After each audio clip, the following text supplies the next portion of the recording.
Você já parou para pensar que o seu autoconhecimento pode ajudar você a lidar melhor com a sua procrastinação? Quando a gente pensa nessa relação entre autoconhecimento e gestão do tempo, existem múltiplos fatores que a gente pode analisar. Mas o fato é que quanto mais você se conhece, mais você entende quais são as suas reais necessidades, suas prioridades, onde você deve colocar foco e o que você deve deixar de lado. Também vai te ajudar a identificar alguns limites que talvez você tenha que colocar na sua rotina. Por exemplo, quando você se conhece, você sabe quais são os seus objetivos, tudo aquilo que você precisa concluir no momento, e essa noção mais clara de prioridades pode te ajudar a lidar com a procrastinação. Ao mesmo tempo, quanto mais você se conhece, mais você compreende também quais são os seus padrões ali de produtividade no dia a dia para entender quais são, por exemplo, os momentos do dia que você vai ter menos energia, quando você vai estar se sentindo melhor, quando que você começa a deixar as coisas para a última hora, o que exatamente está acontecendo ali.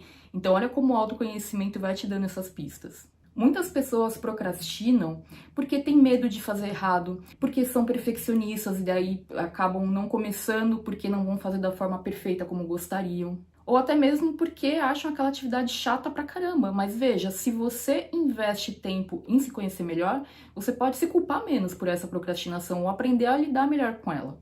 Então, muitas vezes o que acontece é que a gente procrastina porque a gente não conhece quais são esses medos que a gente tem. E não só os medos, mas às vezes a gente não conhece quais as nossas reais motivações. Você já adiou uma tarefa que você tinha que fazer porque você tinha medo de falhar executando aquela tarefa? Ah, não vou fazer porque eu acho que vai ficar ruim, não vou fazer porque eu não sei fazer direito. A minha sugestão é que você escreva sobre isso para você se conhecer. Então, toda vez que você sentir que você está adiando uma tarefa que até é importante, mas você fala, ah, nossa, não sei por que isso está acontecendo, tente refletir sobre isso. Por que você está adiando uma tarefa que muitas vezes é importante para você?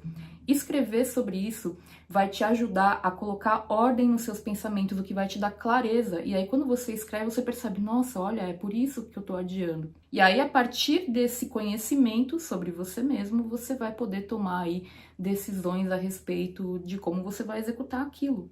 Porque às vezes você percebe, não, basta eu pesquisar mais, basta eu falar com outra pessoa. O importante aqui é você se conhecer. Outra coisa que acontece também é que às vezes a gente tem metas e objetivos que a gente acha importante, mas não consegue começar a ir atrás deles, sabe? Tipo, você tem uma meta, por exemplo, de fazer uma transição de carreira em algum momento. Eu acho que isso se enquadra um pouco no exemplo anterior também, porque às vezes você tem medo de fazer essa transição. Você não sabe como fazer direito, e aí você tem medo de falhar. E aí você acaba não começando, mesmo que seja algo importante para você. E aqui a gente poderia abrir um parênteses enorme, né? Porque muitas vezes você também tá com uma meta, um objetivo pessoal que não tem tanto a ver com você, às vezes é um objetivo que, sei lá, seus pais projetaram em você e você fala, não, eu tenho que ser médico porque meu pai era médico também, então a gente tem que continuar com isso da família, ou algo nesse sentido. Ou você colocou na sua cabeça que você tinha que fazer alguma coisa, mas o tempo vai passando e talvez você não se identifique mais com aquilo, mas você não mudou de ideia, justamente porque não parou para prestar atenção nos seus sentimentos. O que eu recomendo então é que você revise seus objetivos de vida de curto, médio e longo prazo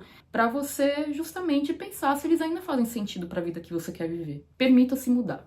Uma terceira dica que eu te dou também com relação ao autoconhecimento para lidar com a procrastinação é você criar um sistema de organização pessoal.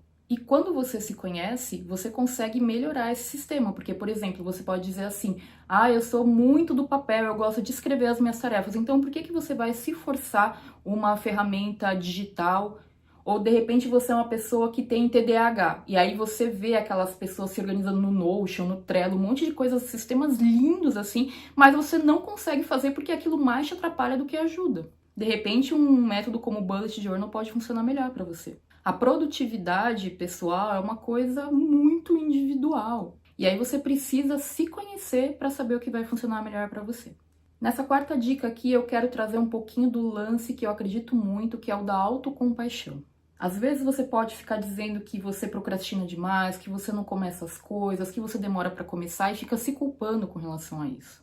Então, o autoconhecimento, ele pode te ajudar a entender que muitas vezes você não começa por várias razões que você não precisa se culpar. Você pode se responsabilizar por muitas delas, mas não se culpar exatamente.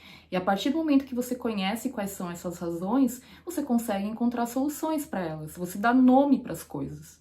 E a outra coisa também é que você sempre pode renegociar acordos que você fez com outras pessoas e com você mesmo. Você pode mudar os seus planos se você perceber que aquilo não tem nada a ver com você mais.